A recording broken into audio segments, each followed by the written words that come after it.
Hello, everybody. I hope you are having a wonderful day today.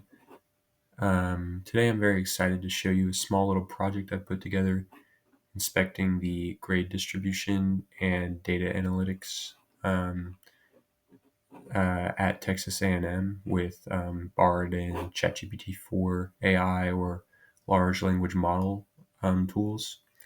And so this was made in conjunction with my idea to kind of inspect more in depth of grade distributions at Texas A&M with publicly available data and also utilizing learning and trying to understand more Python packages um, and ideas like web scraping and things like this, how we can look at data to have a real world application. And so if we look at this, Annex.us is a website that is publicly available to everyone, and I encourage you to use it if you are going to university at Texas A&M. But essentially, what Annex.us is sorry, I have to actually look at it. Right, Annex.us/grades.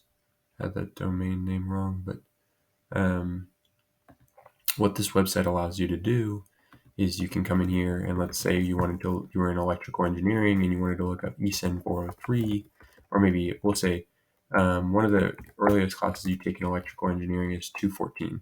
So let's look at the data from ECEN 214.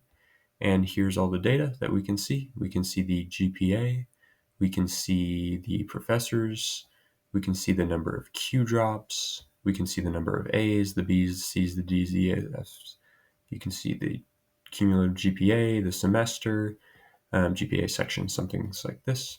And while this is great, I do think that you can not necessarily infer immediately about how well maybe a professor's doing or has been doing.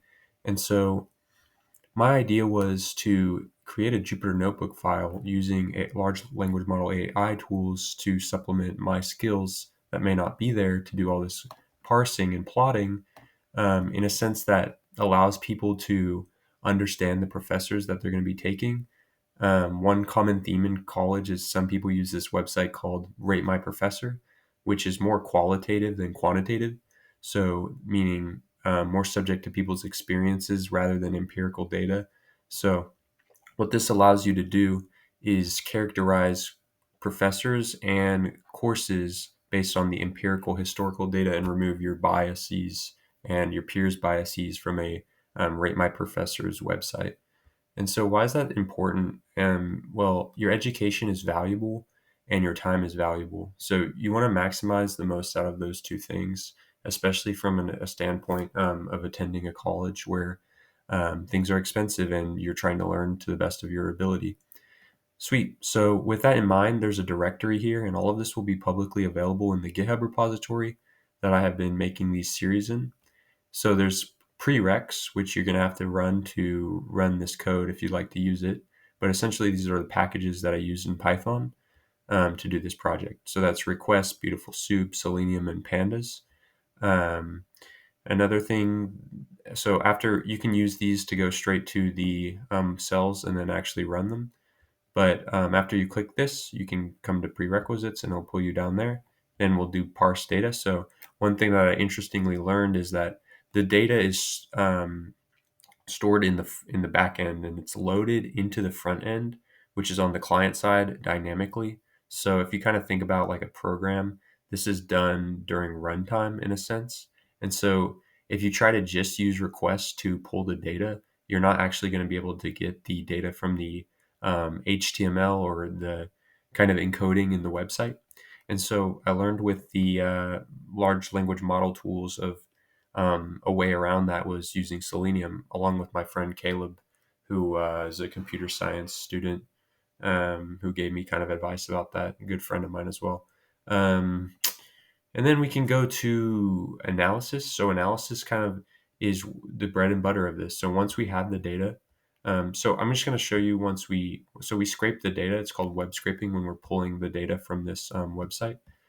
So as you can see here, we have our imports again. So after you make sure that you've installed them, you're going to have to run this as well, where you actually import. And I'll show you that right now. So once you run this cell, you're going to be prompted the college department and the course number. So notice how up here we had to put in a college department and a course number. Sweet. So we're going to have to do that down here as well to get our characterization of the data. Um, so that's what we're going to be essentially querying, doing the query from the notebook of. And so let's say we wanted to look at ECEN 214 again, but now within the Jupyter notebook. So we're going to say ECEN, we're going to say 214. So now what it's going to do is actually populate or emulate one of these client-side annex.us data um, web browsers using Selenium. And then it's going to query that Selenium-based web browser kind of from your local side to actually get the data.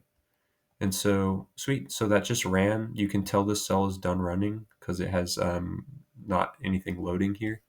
And you can also tell if chronologically if you run other cells. But sweet. So just really quick, I want to show you. So the data frame is going to be, if we want to look at the top 5 things of the data frame, we have the data here. So this is Scott Miller, who had a 3.0 and 511, looks like 5 A's, 4 B's, 5 C's. And so if you come in here, you can actually see Scott Miller had 5 A's, 4 B's, and 5 C's just as a sanity check. So that's sweet. So we got that. Once we have the data, I basically made a little analysis script where we can look at a few things, and I might build on this based on any feedback anyone has or basic parameters that they might want to look at. But right now, essentially what I do is I group by the year. I look at the average GPA. I look at the variance among the GPA by year, and I look at the mean number of Q drops per year across all sections. And so let's go ahead and look at that for ECEN 214. Sweet. So as we can see, the ECEN 214 appears to be doing pretty well. We see the average GPA spiking up since COVID. Very glad to see that. We see the variance in the GPA being going down across sections. Great. And we see the mean number of Q drops by year being looks to be peaked up in the middle of COVID and then downward, which is great to see. Now I'm going to go through an example of one that doesn't look so great just to show you. So ECEN 340 is a new class they added to the degree plan. I took the course and it was very challenging, and I think they might be still working through some of the content of what they want to look at in that class. So it's sort of a power electronics intro class.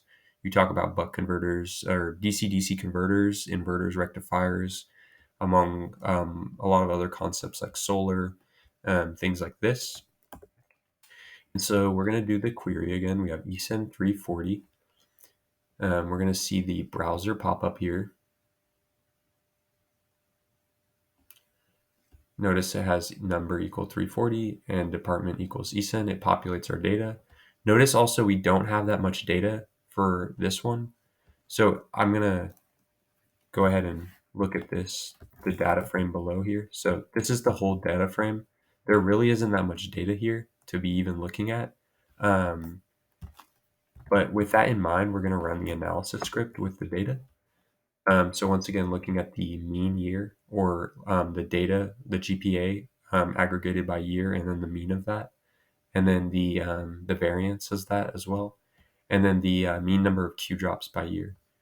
And so this is one place where it's kind of concerning for me to look at because we see the average GPA versus year to be going down.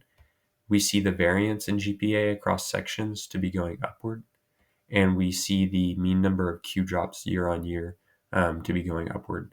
And so what this points a picture to is that, so if we look in here again, so we look at ECEN, let's say 340, this is a bit concerning because, based on the year, the variance, look at this variance. So 2022, these 3 sections, just a lot of variance. So I don't know. I was actually in this class and it was very painful for some students in the class. But But this is like a place where real world data analysis kind of paints a picture of some struggle. And so I'm going to go through one last example in the computer science department to show another department. So CSCE is the computer science, computer engineering department at Texas A&M. And then I'm going to look at 221, which is a popular class called data structures and algorithms, kind of the bread and butter and setting the tone for the rest of your computer science degree. So with that in mind, we're going to pull the data again. We're going to load in the dynamic browser. So this is the emulator. We're going to be able to get a quick glimpse of what the grades look like from just what's publicly available on the website suite. So we kind of got a quick glimpse of that just to make sure that we got the data. We're going to look at it here. So here's the data frame. So Ritchie, Lake, Amato, these are computer science professors. Just as a sanity check, you could go and look up these just to make sure. But sweet. So now we're going to get rid of that. And then we're going to do the analysis. And this is a very simple analysis, but it paints a clear picture on a lot of things. This isn't even doing any grouping by professor. I figured I'd leave that as an exercise to the user. But here we go. So we see the average GPA per year seems to be going up, which is great. The variance is kind of bouncy, which is also kind of expected sometimes as different professors have different grading schemes and strategies. And then the mean number of Q drops kind of very interestingly looks like it dipped in 2018. And then it kind of peaked again during COVID, and then now it's going down again. And so this is a very real world application of data analytics and grade distributions. Um, Grade distributions are important kind of for the aforementioned reasons. Time is money, and your investment into college should be the most of what you can make of it. And also this script can provide feedback to the professors and maybe strategies they want to look at in terms of some analysis and tools that they can kind of get better feedback rather than just looking at annex.us data. And so I just want to thank you for tuning in today. If anyone has any comments, questions, or concerns, feel free to reach out to me. I'm always looking to improve this content and try to make it kind of as helpful as possible moving forward. With that in mind, I hope you have a wonderful rest of your day and keep in touch. Have a good one.